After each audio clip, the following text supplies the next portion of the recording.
जम्मू कश्मीर में अपना मुख्य जम्मू कश्मीर कांग्रेस के नायब सदर रमन भल्ला ने मरकजी वज़रा के मुजव्वज़ा जम्मू कश्मीर दौरे को सियासी हथकंडा करार दिया।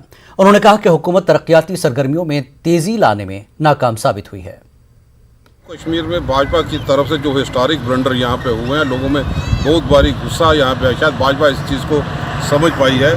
लोगों को गुमराह करने के लिए 70 के करीब कैबिनेट मिनिस्टर जम्मू कश्मीर की धरती पे को उतारने के लिए यहाँ पे जा रहे हैं। आगे ही यहाँ पे लोग बहुत ज़्यादा परेशान हैं। इनके अपने ही एमपी यहाँ पे और पीएमओ हाउस में भी एक मंत्री के रूप में यहाँ का नुमाइंदा यहाँ पे बैठा है। तो क्या वो 3 जो बीजेपी के एमपी है वो इन केंद्रीय नेताओं को इस बात के अवगत नहीं कराते कि यहाँ पे आए दिन यहाँ पे नौजवानों के प्रदर्शन यहाँ पे बेरोजगारी को लेकर लोग प्रदर्शन कर रहे हैं। कंट्रेक्चुअल लेक्चरर्स जो है सारे लोग प्रदर्शन में यहाँ पे एम्प्लॉइज मैक्सिमम प्रोटेस्ट में करने के लिए यहाँ पे रियासत का दर्जा यहाँ पे छीना गया।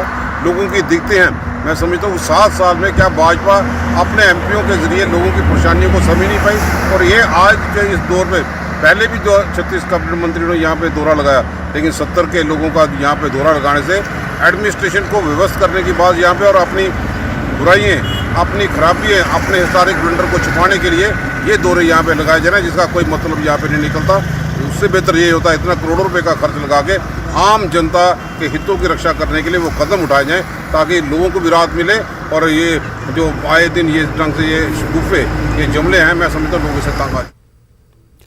माइग्रेंट कश्मीर